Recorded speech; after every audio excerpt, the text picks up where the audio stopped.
بسم اللہ الرحمن الرحیم الحمدللہ والصلاة والسلام علی رسول اللہ۔ شیخ کی فہرست میں پڑھتا ہوں شروع سے۔ سب سے پہلے کہتے ہیں تدقیق الکلام اور آیت انصات کا حکم، فاتحہ نہ پڑھنے کا نتیجہ، اور توضیح الکلام پر ایک نظر۔ اس کے بعد عرض ناشر ہے، پیش لفظ ہے، عرض مؤلف ہے، تقریضات علماء کرام ہے، فضیلت الشیخ سید محب اللہ شاہ راشدی اور شیخ الحدیث مولانا محمد علی جانباز مدد اللہ العالی، استاد العلماء حضرت مولانا محمد صدیق، اور محقق شہیر حافظ صلاح الدین یوسف، اور ماہنامہ توعیہ دہلی کا تبصرہ، سخن ہے گفتنی، حنفی کابرین اور سورہ فاتحہ، محدثین کی نیتوں پر حملہ، مقدمہ اور تنقیح طلب دو مباحث، حضرات صحابہ کرام کا تعامل، تابعین کا نقطہ نظر، ائمہ اربعہ کا مسلک، حضرات صحابہ کا تعامل 77 نمبر سے۔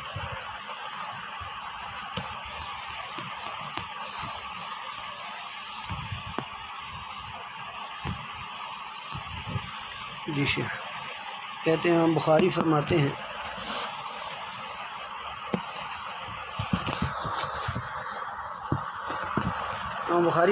کہ حضرت ابو ہریرہ رضی اللہ عنہ، حضرت عائشہ، حضرت عمر بن الخطاب، حضرت ابی بن کعب، حضرت حذیفہ، حضرت عبادہ بن صامت، حضرت علی، حضرت عبداللہ بن عمر، حضرت ابو سعید الخدری رضی اللہ عنہ وغیرہ قرأت خلف الامام کے قائل تھے، اور ان کے علاوہ حضرت عبداللہ بن عباس، انس، عبداللہ بن مسعود، حضرت جابر، حضرت ابو الدرداء، حضرت عبداللہ بن زبیر، ہشام بن عامر، حضرت عبداللہ بن مغفل رضی اللہ عنہم بھی فاتحہ خلف الامام کے قائل تھے، بعض سری میں اور بعض جہری اور سری دونوں نمازوں میں، جیسا کہ تفصیل آئے گی۔ امام بغوی فرماتے ہیں فَمَذْهَبُ جَمَاعَةٍ إِلَىٰ إِيجَابِهَا سَوَاءٌ جَهَرَ الْإِمَامُ أَوْ أَسَرَّ، يُرْوَى ذَلِكَ عَنْ عُمَرَ وعثمان وعلی وابن عباس ومعاذ وأبی بن کعب۔ صحابہ کرام کی ایک جماعت سری اور جہری نمازوں میں فاتحہ خلف الامام کی فضیلت کی قائل ہے۔ یہی قول حضرت عمر، عثمان، علی بن عباس، معاذ، ابی بن کعب رضی اللہ عنہ سے منقول ہے۔ اور ابن عبد البر کا قول لائے، کہتے ہیں لا اعلم فی هذا الباب صاحبا صح عنہ بلا خلاف انه قال مثل ما قال الکوفیون الا جابر بن عبد اللہ وحدہ۔ کہتے ہیں اس باب میں کسی صحابی کے بارے میں نہیں جانتا کہ اس سے صحیح سند سے بغیر اختلاف کے اس طرح منقول ہو جیسا کہ اہل کوفہ کہتے ہیں، سوائے حضرت جابر بن عبداللہ رضی اللہ عنہ۔ یعنی امام کے پیچھے نہ پڑھنے کا قول اگر کسی صحابی سے مروی ہے تو اس سے پڑھنے کا قول بھی منقول ہے، سوائے جابر رضی اللہ عنہ کے، مگر علامہ ابن عبد البر کا یہ قول بھی درست نہیں ہے۔ علامہ سبکی کہتے ہیں کہ وہ وجدت انا النقل عنہ بخلاف ذلك، کہ میں نے بھی حضرت جابر سے اس کے خلاف قول پایا ہے۔ مولانا عبد الحی اللکھنوی نے بھی علامہ ابن عبد البر کی تردید کی اور فرمایا کہ ابن ماجہ کی روایت اس کی دلیل ہے کہ حضرت جابر رضی اللہ عنہ کی سری نمازوں میں امام کے پیچھے پڑھتے تھے۔ واپس جائیں۔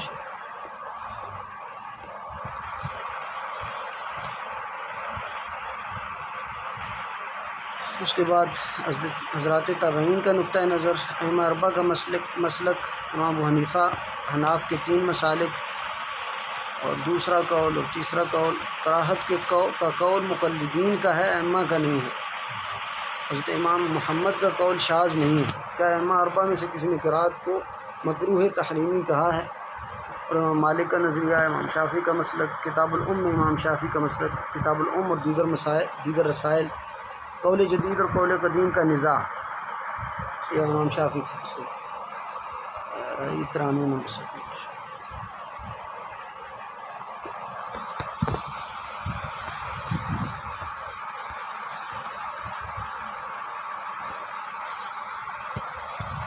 قول جدید اور قول قدیم کا نزاع۔ مولانا صفدر صاحب کے اعتراض کی دوسری شق غالباً مقصد یہ ہے کہ امام الحرمین رحمہ اللہ وغیرہ نے الام کو امام شافعی کی کتب قدیمہ میں شمار کیا،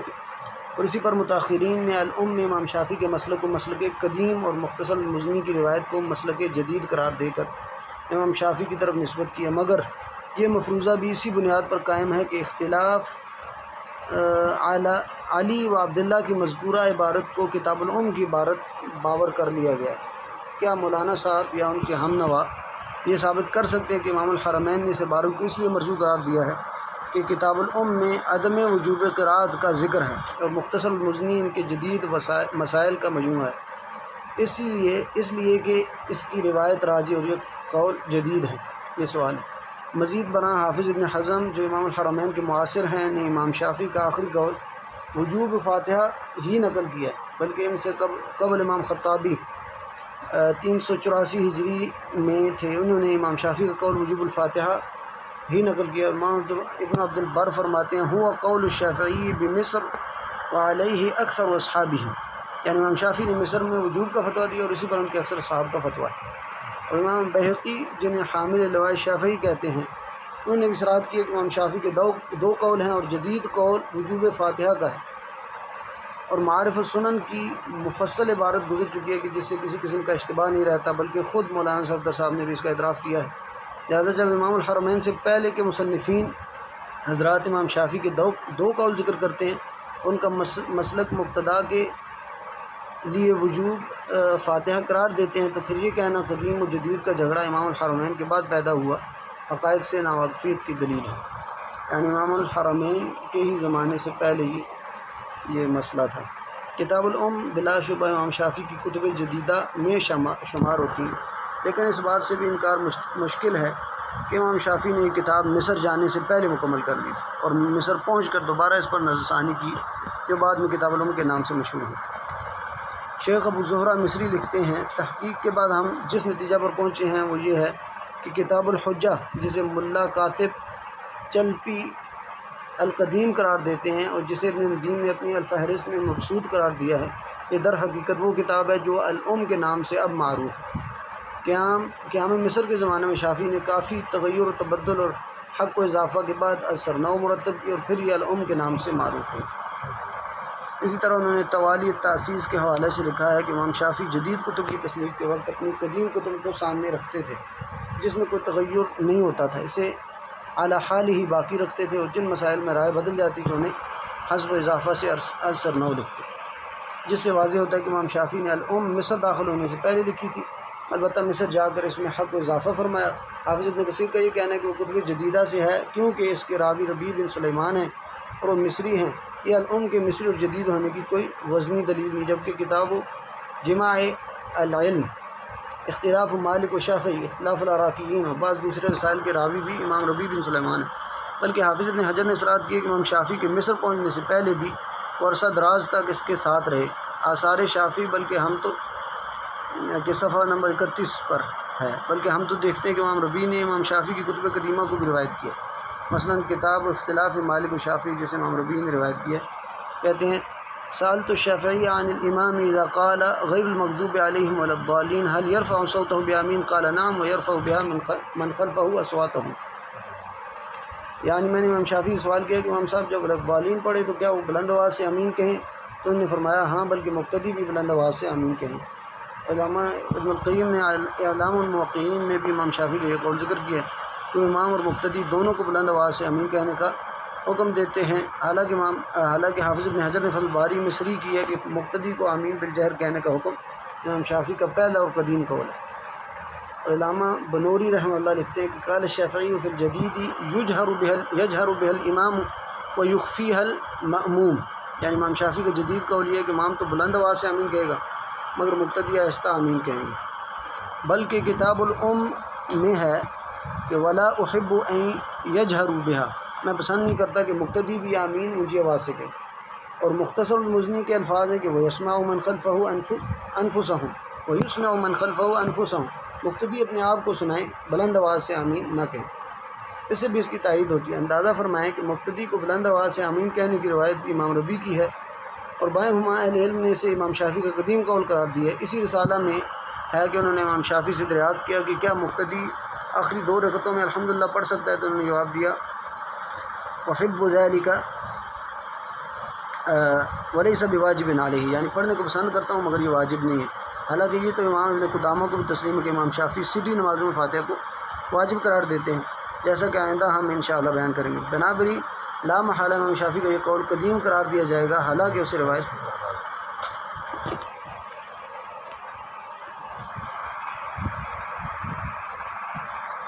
آگے ہے محدث گاندلوی کا تبصرہ، اور اجماع کا اطلاق کبھی اکثریت پر بھی ہوتا ہے، اور کتاب العم اور مختصر المزنی، ڈوبتے کو تنقید کا سہارا امام بخاری رحمۃ اللہ کا فقہ و حدیث میں مرتبہ و مقام، یہ بڑی امام بخاری امام شافعی کی غلط ترجمانی، احمد کا نظریہ، خلاصہ بحث، جمہور کا مذہب،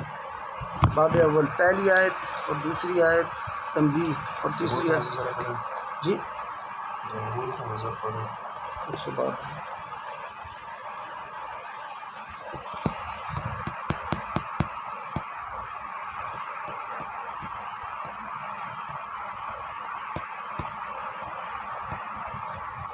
جی بڑے تعجب کی بات ہے کہ مولانا صفدر صاحب جیسے ذی علم بزرگ بھی اپنے قارئین کو یہی باور کرانے کے درپے ہیں کہ امت کی اکثریت ہمارے ساتھ ہے، ان کے نزدیک امام کے پیچھے سورہ فاتحہ پڑھنا ناجائز ہے، جہری میں پڑھنا شاذ اور خلاف قرآن ہے، لیکن یہ محض لفظی کارروائی ہے، حقیقت کا اس سے دور کا بھی تعلق نہیں ہے، جبکہ امام ترمذی کے حوالہ سے گزر چکا ہے کہ جمہور اہل علم فاتحہ خلف الامام کے قائل ہیں۔ ملا علی قاری حنفی فرماتے ہیں انہم کانوا یسرون بالقراءۃ فیما کانوا یخفی فیہ رسول اللہ صلی اللہ علیہ وسلم وہو مذہب الاکثر، کہ صحابہ اکرام حضرت صلی اللہ علیہ وسلم کے پیچھے سری نمازوں میں فاتحہ پڑھتے تھے اور اکثر کا یہی مذہب ہے۔ مولانا رشید احمد گنگوئی حضرت عبادہ کی حدیث ذکر کرتے ہوئے لکھتے ہیں کہ اکثر علماء اس حدیث سے وجوب قراءت علی المقتدی سمجھتے ہیں۔ شیخ الاسلام کے حوالے سے بھی ابھی گزرا ہے کہ سری اور جہری کے سکتات میں پڑھنے کا مسلک جمہور ائمہ فقہاء و محدثین کا ہے۔ علامہ ابن قدامہ لکھتے ہیں کہ الاستحباب ان یقرأ فی سکتات الامام وفی ما لا یجہر هذا قول اکثر اہل العلم، کہ اکثر اہل علم کے نزدیک سری اور جہری کے سکتات میں پڑھنا مستحب ہے۔ امام ابن مبارک رحمہ اللہ فرماتے ہیں انا اقرأ خلف الامام والناس یقرؤون الا قوم من الکوفیین، کہ میں امام کے پیچھے پڑھتا ہوں اور لوگ بھی پڑھتے ہیں، مگر کوفیوں کا شرذمہ قلیلہ ایک ٹولہ پڑھنے کا قائل نہیں ہے۔ اب قارئین خود انصاف فرمائیں کہ ایک طرف ائمہ کرام ان تصریحات کا اعتبار کریں یا مولانا صفدر صاحب کے بلا دلیل دعووں اور ڈینگوں کو تسلیم کریں۔ جمہور ہمارے ساتھ ہیں۔ نہایت قابل غور بات ہے کہ مولانا صفدر صاحب ایک طرف تو فرماتے ہیں کہ آیت کا مفہوم بالاجماع قراءت خلف الامام کا مسلک ہے اور یہ حکم سری اور جہری دونوں نمازوں کا شامل ہے، مگر سری میں کیا جہری میں بھی ترک فاتحہ پر اجماع نہیں ہے۔ امام احمد جو اس قول کے ناقل بتلائے جاتے ہیں وہی جہری میں سکتات امام کے وقت فاتحہ پڑھنے کے مستحسن سمجھتے ہیں۔ بڑے تعجب کی بات یہ ہے کہ مولانا صفدر صاحب اپنے اصلی مذہب کی بڑی شاعری سے پردہ پوشی فرماتے ہیں اور حنفی مذہب اور کابرین احناف کی آراء آپ پڑھ چکے ہیں، ان کو سامنے رکھتے ہوئے فیصلہ فرمائیں کہ نماز کن کی فاسد ہوئی، کن کے منہ میں آگ اور پتھر ڈالے گئے، کون حرام فعل کا مرتکب ہوئے۔ تیری زلف میں ٹھہری تو حسن کہلائی۔ قارئین کرام اندازہ فرمائیں کس قدر ہوشیاری اور چالاکی سے حنفیت کا اصلی مذہب چھپانے کی کوشش کی گئی ہے اور بلا وجہ فریق ثانی کو بدنام کرنے کی ناپاک جسارت کی گئی ہے، کہ ہم سابقہ صفحات میں عرض کر آئے ہیں کہ فاتحہ نہ پڑھنے والے تکفیری کا فتویٰ یا اس کے بے نماز ہونے کا فتویٰ امام شافعی سے لے کر مؤلف خیر الکلام تک کسی ذمہ دار محقق عالم نے نہیں دیا۔ اس کے برعکس علامہ سخسی جنہیں شمس الائمہ کا خطاب ملا شیخ خواہر زادہ جنہیں شیخ الحنفیہ و نعمان الوقت کا لقب دیا گیا فرماتے ہیں کہ مقتدی امام کے پیچھے قرات کرے تو اس کی نماز فاسد ہوگی۔ عبداللہ البلخی جو معروف حنفی بزرگ ہیں فرماتے ہیں کہ مقتدی امام کے پیچھے پڑھے تو اس کے منہ میں مٹی ڈالی جائے، بلکہ یہ بھی کہا گیا ہے کہ اس کے دانت توڑ دیے جائیں۔ تو خلاصہ کی دانی کے مؤلف لکھتے ہیں کہ قرات خلف الامام حرام ہے، اور در مختار کے معروف مصنف علامہ علاء الدین الحسکفی فرماتے ہیں خلف الامام قرات کرنے والے فاسق ہیں، اور کمال الدین ابن حمام قرات کو مکروہ تحریمی فرماتے ہیں، اور یہی عموماً علماء احناف کا مذہب ہے۔ اب آپ عذرائے انصاف فرمائیں کہ جمہور صاحبہ کرام تابعین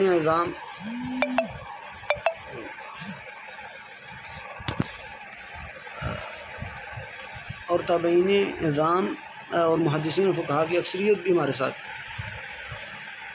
اس کا دعویٰ کس حد تک صحیح ہے، حالانکہ جمہور امام کے پیچھے فاتحہ پڑھنے کے قائل ہیں، لہٰذا جمہور کی رٹ لگانا بے سود اور حقائق پر پردہ ڈالنے کے مترادف ہے۔ ان ضروری تنقیحات کے علاوہ بھی بہت سے اصولی مباحث ایسے ہیں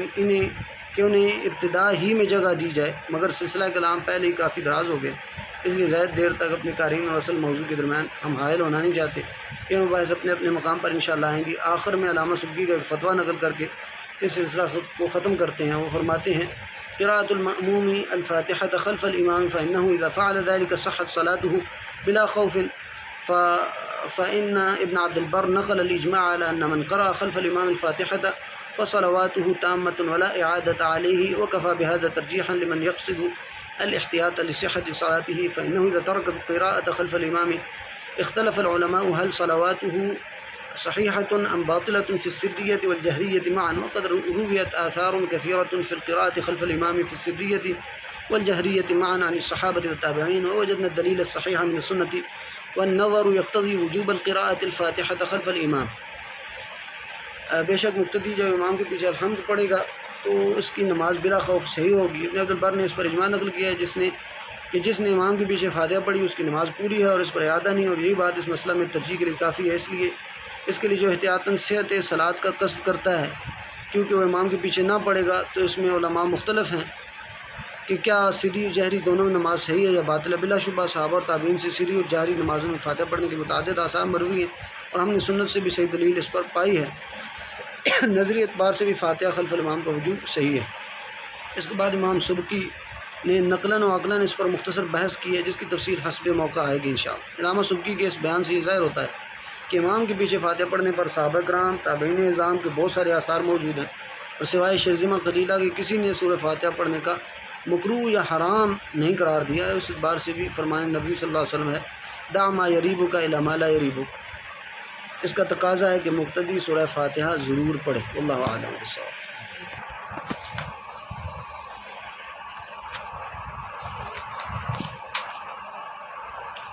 اس کے بعد باب اول ہے، پہلی آیت، دوسری آیت، اس میں تنبیہ ہے، تیسری آیت امام کا سترہ اور جہری نمازوں کی پرانی رٹ، چوتھی آیت نماز میں ذکر قلبی کافی نہیں ہے۔ باب ثانی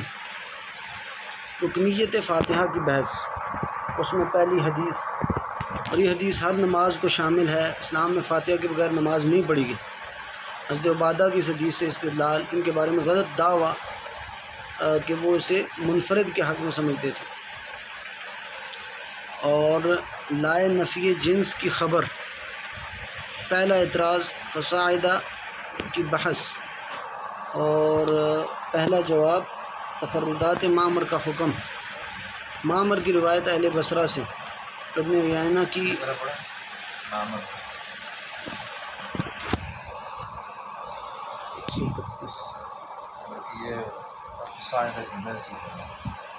جی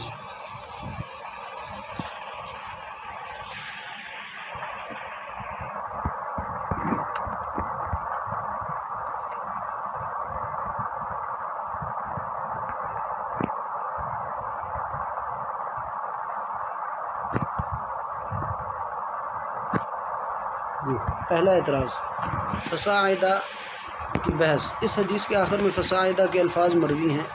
اور یہ زیادات امام معمر سے صحیح مسلم، ابو عوانہ اور نسائی وغیرہ میں بسند صحیح مروی ہے، اور امام معمر ثقہ اور حجت ہیں، اور ابو داؤد میں یہ الفاظ ابن عیینہ سے، اور کتاب القراءہ میں امام اوزاعی اور شعیب بن ابی حمزہ اور عبد الرحمن بن اسحاق المدنی سے بھی مروی ہیں، اور علامہ عینی نے صالح بن کیسان کے واسطہ سے بھی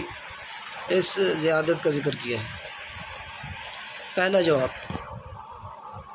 لیکن یہ اعتراض اصول نقد روایت کے اعتبار سے صحیح نہیں ہے۔ امام معمر بلا شبہ ثقہ اور ثبت ہیں، مگر ثقہ سے غلطی کے صدور کی نفی کسی صورت ممکن نہیں ہے۔ خود مولانا صفدر فرماتے ہیں کہ امام عبداللہ بن مبارک فرماتے ہیں کہ وہم سے کون بچ سکا ہے۔ امام احمد فرماتے ہیں کہ امام یحییٰ بن سعید پختہ کار محدث تھے، اور بہت کم خطا ان سے سرزد ہوئی تھی، مگر باوجود اس کے چند حدیثوں میں ان سے بھی خطا ہوئی۔ ہم بھی یہی کہتے ہیں کہ امام معمر بلا شبہ ثقہ اور ثبت تھے، مگر محدثین کی تصریحات کے مطابق بعض روایات میں ان سے خطا ہوئی ہے، اور انہی روایات میں سے ایک حدیث یہ بھی ہے۔ حافظ ابن حجر فرماتے ہیں قال ابن حبان تفرد بها معمر عن الزہری وعلہ البخاری فی جزء القراءہ۔ ابن حبان نے کہا ہے کہ زہری سے یہ الفاظ ذکر کرنے میں معمر منفرد ہیں، اور امام بخاری نے جزء القراءہ میں سے معلول کہا۔ اور حافظ ابن حجر نے موافقت الخبر الخبر میں بھی امام بخاری میں ابن حبان کا کلام نقل کیا۔ امام بخاری فرماتے ہیں عامۃ الثقات لم يتابع معمرا فی قوله فصاعدا وقوله فصاعدا غیر معروف۔ عام ثقہ روات نے معمر کے قول فصاعدہ کی مطابقت نہیں کی اور ان کا یہ قول غیر معروف ہے۔ یہ ایک مقام نہیں، اس کے علاوہ اور مقامات بھی امام معمر سے خطا ہوئی ہے، جن میں سے چند ہے کہ ہم یہاں نشاندہی کرتے ہیں۔ مثلا صحیح بخاری میں باب الرجم بالمصلح، اس کے تحت امام بخاری نے حضرت معاذ اسلمی رضی اللہ عنہ کو حد لگانے کا ذکر کرتے ہوئے بواسطہ عبدالرزاق قال اخبرنا معمر عن الزہری ایک روایت ذکر کی ہے جس کے آخر کے الفاظ یوں ہیں فقال له النبی صلی اللہ علیہ وسلم خیرا وصلی علیہ۔ امام بخاری یہ روایت بیان کرنے کے بعد فرماتے ہیں لم یقل یونس وابن جریج عن الزہری وصلی علیہ، سئل ابو عبداللہ صلی علیہ یصح قال رواہ معمر فقیل له رواہ غیر معمر قال لا۔ یونس اور ابن جریج نے زہری سے فصلی علیہ کے الفاظ نقل نہیں کیے۔ امام بخاری سے سوال کیا گیا صلی علیہ کے الفاظ صحیح ہیں تو انہوں نے فرمایا معمر نے یہ بیان کیے ہیں۔ انہیں کہا گیا کہ معمر کے علاوہ بھی کسی نے انہیں روایت کیا تو انہوں نے جواب دیا نہیں۔ اندازہ فرمائیں کہ یہاں بھی امام بخاری واشگاف الفاظ میں معمر کے تفرد کی نشاندہی فرماتے ہیں کہ حضرت معاذ الاسلمی رضی اللہ عنہ پر آپ کی نماز جنازہ پڑھی ہے یا نہیں۔ سر دست ہم اس سے بحث نہیں بلکہ بتلانا یہ ہے کہ فصلی علیہ کے الفاظ کو امام بخاری نے معمر کا تفرد قرار دیا، بلکہ امام بہقی نے وضاحت کے ساتھ لکھا ہے کہ یہ جملہ صحیح نہیں ہے۔ ان کے الفاظ یہ ہیں کہ رواہ البخاری عن محمود بن غیلان عن عبدالرزاق وقال فيه فصلی علیہ وهو خطأ قال البخاری ولم يقل یونس بن جریج عن الزہری فصلی علیہ۔ کیسے امام بخاری نے بواسطہ محمد بن غیلان عبدالرزاق روایت کی اور اس میں کہا ہے فصلی علیہ، اور یہ غلط ہے۔ امام بخاری نے کہا کہ یونس اور ابن جریج نے زہری سے فصلی علیہ کے الفاظ نقل نہیں کی، اور ابن القیم اور علامہ ذیلی نے ان الفاظ کو معلول قرار دیا ہے نصب الرایہ میں اور زاد المعاد۔ بعض اہل علم نے ان الفاظ کو صرف اس بنا پر صحیح باور قرار دیا ہے کہ یہ صحیح بخاری میں، بلکہ یہ صحیح نہیں، جبکہ صحیح بخاری اور مسلم میں شیخین ایسی حدیث بھی لے آتے ہیں جو مقصود کے اعتبار سے تو صحیح ہوتی ہے، یعنی من حیث المجموع، اگرچہ کوئی ٹکڑا اس کا ان کے معیار صحت کے مطابق نہیں ہوتا بلکہ اس میں بعض روات کا وہم ہوتا ہے۔ صحیحین کا غیر نظر سے مطالعہ کرنے والے حضرات کے لیے یہ بات نئی نہیں ہے، اس کی وضاحت ہم نے اپنے مقالہ صحت بخاری میں قدر تفصیل سے کر دی۔ اسی طرح امام معمر کی وہ روایت جسے انہوں نے بواسطہ زہری عن سلام عن ابن عمر بیان کیا ہے، جس کے الفاظ ہیں ان غیلان ابن سلمہ الثقفی اسلم وله 10 نسوۃ الحدیث ترمذی، اسے بھی امام بخاری اور دیگر محدثین نے غیر محفوظ قرار دیا۔ چنانچہ امام ترمذی لکھتے ہیں سمعت محمد بن اسماعیل البخاری یقول هذا حدیث غیر محفوظ والصحیح ما روا شعیب وغیرہ، کہ امام بخاری سے سنا ہے فرماتے ہیں کہ یہ حدیث محفوظ نہیں ہے اور صحیح ہے کہ اسے شعیب وغیرہ نے بیان کیا، یعنی معمر کی روایت صحیح نہیں ہے، غیر محفوظ ہے، مگر شعیب کی روایت جو مرسل ہے اور بواسطہ زہری قال حدثت عن محمد بن سعید الثقفی محفوظ ہے۔ امام مسلم، ابو حاتم، ابو زرعہ، امام دارقطنی نے بھی اس روایت کو مرسل ہی قرار دیتے ہوئے امام بخاری کی تائید کی ہے۔ امام معمر کی روایت اہل بصرہ سے، امام مسلم فرماتے ہیں کہ امام معمر نے اسے بصرہ میں بیان کیا ہے جس میں انہیں وہم ہو گیا، اگر بصرہ کے باہر روایت کرتے تو ہم اسے صحیح قرار دیتے۔ اور امام ابن حبان، امام بہقی وغیرہ نے امام مسلم کے اسی قول کے پیش نظر امام معمر کی کہ کوفی، خراسانی اور یمانی تلامذہ سے روایت ذکر کرتے ہوئے اسے صحیح اور متصل ثابت کرنے کی کوشش کی، مگر حافظ ابن حجر لکھتے ہیں ولا يفيد ذلك شيئا فإن هؤلاء كلهم سمعوا منهم بالبصرة وإن كانوا من غير أهلها، وعلى تقدير تسليم أنهم سمعوا منه بغيرها فحديثه الذي حدث به في غير بلده مضطرب لأنه كان يحدث في بلده من كتبه على الصحة، وأما إذا رحل فحدث من حفظه بأشياء وهم فيها اتفق على ذلك أهل العلم به كابن المديني والبخاري وابن حاتم ويعقوب بن شيبة وغيرهم۔ لیکن یہ مفید نہیں ہے، یہ اگرچہ بصرہ کے رہنے والے نہیں تھے مگر انہوں نے بصرہ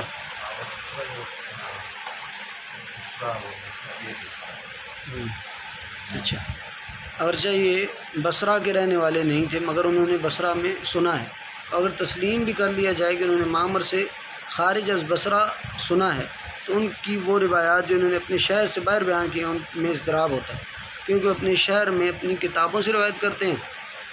اور شہر سے باہر زبانی کچھ ایسی روایات بیان کی ہیں جن میں انہیں وہم ہوا ہے اس بات میں امام ابن مدینی، ابو حاتم، امام بخاری، امام یعقوب بن شیبہ اور دیگر اہل علم متفق ہیں۔ قارئین کرام اندازہ فرمائیں کہ امام بخاری اور دیگر محدثین نے کس قدر واضح الفاظ میں امام معمر کے تفرد پر کلام کیا۔ پھر یہاں یہ بھی پیش نظر ہے کہ اس روایت میں معمر کی مطابقت بحر السقا اور یحییٰ بن سلام نے بھی کی ہے۔ بائیں ہمانوں نے معمر کی اس روایت کو غیر محفوظ اور معلول قرار دیا، اور یہی وہ بزرگ ہیں جو معمر کو ثقہ ثبت اور حجت قرار دیتے ہیں، مگر پھر بھی اس روایت کو معلول قرار دیتے ہیں، اور معمر کے تفرد پر ان کے علاوہ اور مقامات پر بھی ائمہ فن نے کلام کیا ہے، مگر ہمیں انہی دو روایات پر اکتفا کرتے ہیں۔ لہٰذا امام معمر کا ثقہ اور حجت ہونا خطا کے منافی نہیں۔ الغرض، جس طرح ان کی روایات میں امام معمر سے خطا ہوئی ہے، اسی طرح فصاعدن کا زائد لفظ ذکر کرنے میں بھی ان سے خطا ہوئی ہے۔ اسے ثقہ کی زیادت کہنا صحیح نہیں، بلکہ اگر اسے ثقہ کی زیادتی ہی تسلیم کیا جائے تو بھی اس اصول کے علی الاطلاق مقبول ہونے کے میں کلام ہے، جیسا کہ یہ بحث آئندہ کسی مناسب موقع پر آئے گی۔ آگے شیخ ابن عیینہ کی مطابقت۔ معمر کی روایت اہل بصرہ سے کیا؟ معمر کی روایت اہل بصرہ سے قبول ہے، اس سے باہر وہم ہو جاتا تھا، اور تفرد میں بھی جو ہے ان کی روایت نہیں لی جاتی۔ متحیر رہا ہے۔ جی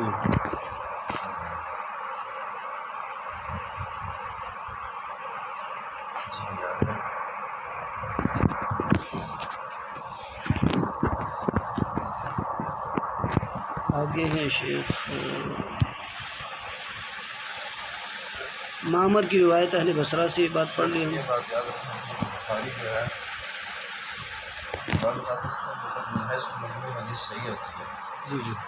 کچھ جملہ اس کے اندر معلوم ایسی روایت بخاری میں ہے کچھ۔ جی جی صحت بخاری، یہ بھی میں نے پہلی بار ان کی کتاب سنی۔ جی آگے ابن عیینہ کی مطابقت اور اوزاعی عبد الرحمن کی مطابقت اور مطابقت صالح پر کلام، اور دوسرا جواب، تیسرا جواب، دوسرا اعتراض اور اس کا جواب، اور ما زاد و ما تیسر کی زیادت۔ جعفر بن میمون مسائل مدرسے کی زیادہ 137۔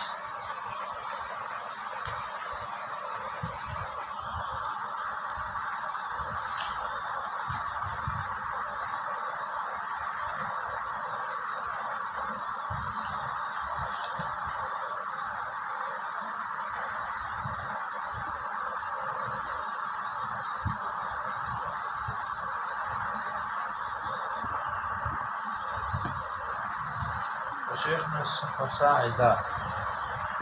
اس سے اختلاف کے وجود رہتے ہیں، پھر عبادت وجود ہے جی ایک کماندی مطلب نہیں جی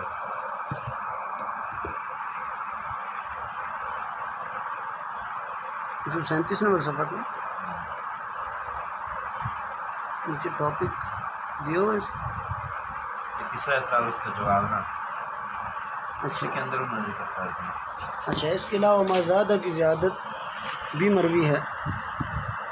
اور موارد الزمان میں ما تیسرہ بھی ہے۔ جواب یہ ہے، لیکن یہ زیادت بھی محل نظر ہے، جبکہ اس میں جعفر بن مامون ہیں اور اس میں کلام ہے۔ امام ابن حبان، امام حاکم وغیرہ نے اگرچہ اس کی توثیق کی ہے، لیکن امام نسائی فرماتے ہیں لیس بالقوی، امام بخاری فرماتے ہیں لیس بشیء، امام احمد فرماتے ہیں لیس بقوی۔ امام ابن معین نے کے 3 اقوال ہیں، صالح الحدیث، لیس بذاک و لیس بثقہ۔ علامہ ماردینی حنفی لکھتے ہیں ان جعفرا هذا هو ابن میمون یکنى ابا علی، وقال ابن معین وابن عدی کنیته ابو العوام، وقال ابن حنبل لیس بقوی فی الحدیث، وقال ابن معین لیس بذاک، وقال النسائی لیس بثقہ۔ یہ جعفر بن میمون جس کی کنیت ابو علی اور ابن معین اور ابن عدی نے کہا ہے کہ اس کی کنیت ابو العوام ہے، ابن حنبل نے کہا ہے کہ وہ قوی نہیں، اور ابن معین نے کہا ہے کہ وہ کچھ بھی نہیں ہے، اور نسائی نے کہا ہے کہ وہ ثقہ نہیں ہے۔ بلکہ علامہ عینی حنفی نے تو بڑے جزم سے کہا ہے کہ نہ جعفرا المذکور فی سندہ هو جعفر بن میمون فیہ کلام حتی صرح النسائی انہ لیس بثقۃ، کہ سند میں جو جعفر کا ذکر ہے وہ جعفر بن میمون ہے جس میں کلام ہے، یہاں تک کہ امام نسائی نے صراحت کی ہے کہ وہ ثقہ نہیں ہے۔ امام نسائی کے یہ الفاظ لیس بثقۃ جس انداز سے علامہ عینی نے نقل کیے ہیں، ان کی سنگینی سے اہل علم تو واقف ہیں، تاہم گزارش ہے کہ امام موصوف عموماً یہ لفظ اس راوی کے متعلق استعمال کرتے ہیں جو ان کے نزدیک متروک ہو، اور نسائی کے نزدیک۔ چنانچہ اسماعیل بن عبداللہ کے بارے میں انہوں نے یہی الفاظ غیر ثقہ کہے ہیں، جس پر امام لالکائی فرماتے ہیں بالغ النسائی فی الکلام علیہ الی ان یؤدی امام نسائی لیس بالثقہ، اور راوی کے بارے میں کہتے ہیں یہ متروک۔ امام لالکائی فرماتے ہیں بالغ النسائی فی الکلام علیہ الی ان یؤدی الی ترکہ۔ امام ابن معین نے بھی لیس بثقۃ فرمایا۔ حافظ ابن حجر لکھتے ہیں کہ یہ الفاظ اصطلاح میں ضعیف شدید کو مستوجب ہے۔ ان کے الفاظ میں لیس بثقہ فی الاصطلاح یوجب الضعف الشدید۔ مزید برآں جعفر کی روایت بھی مضطرب ہے،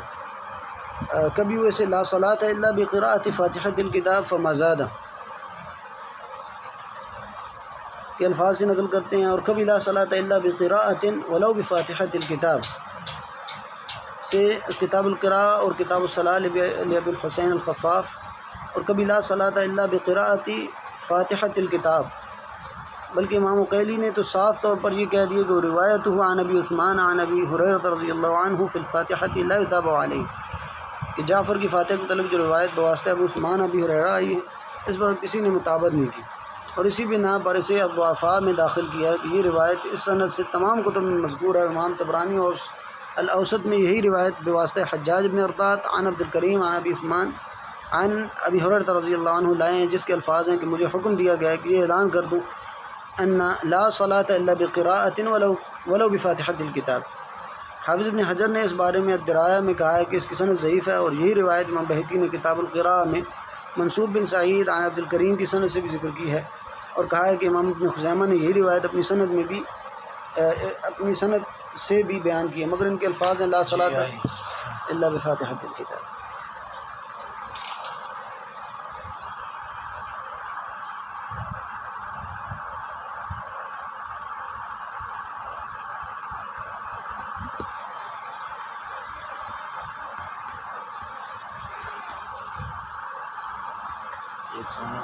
جی 139۔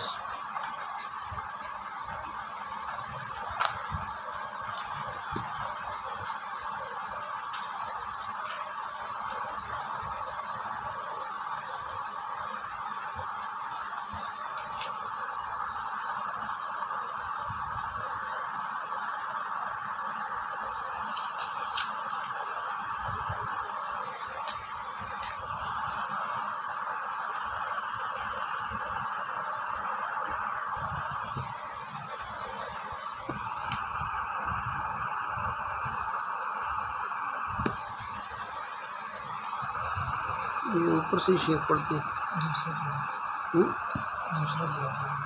دوسرا جواب۔ حضرت ابو ہریرہ رضی اللہ عنہ کی روایت اس لیے بھی محل نظر ہے کہ بسند صحیح حضرت ابو ہریرہ کا فتویٰ اس کے معارض ہے۔ چنانچہ صحیح بخاری باب القراء فی الفجر میں ہے وَإِن لَّمْ تَزِدْ عَلَىٰ أُمِّ الْقُرْآنِ أَجْزَأَتْ وَإِن زِدْتَ فَهُوَ خَيْرٌ، کہ اگر سورہ فاتحہ سے زیادہ قرأت نہ کرے تو وہ کافی ہوگی، اور اگر زیادہ کر لے تو بہتر ہے۔ لہٰذا اگر مندرجہ بالا کو روایت کو صحیح یا حسن بھی باور کر لیا جائے تو اسے ما زادہ کی قرأت واجب ثابت نہیں ہوتی، جبکہ خود حضرت ابو ہریرہ رضی اللہ عنہ اسے واجب نہیں سمجھتے۔ علماء احناف کا تو یہ قاعدہ ہے کہ راوی اپنی روایت کے خلاف فتویٰ دے تو روایت منسوخ یا غیر معمول بہا متصور ہوگی، اس لیے یہ روایت انہیں چندہ مفید نہیں ہے۔ تنبیہ: مولانا صفدر صاحب نے یہ اگلی بات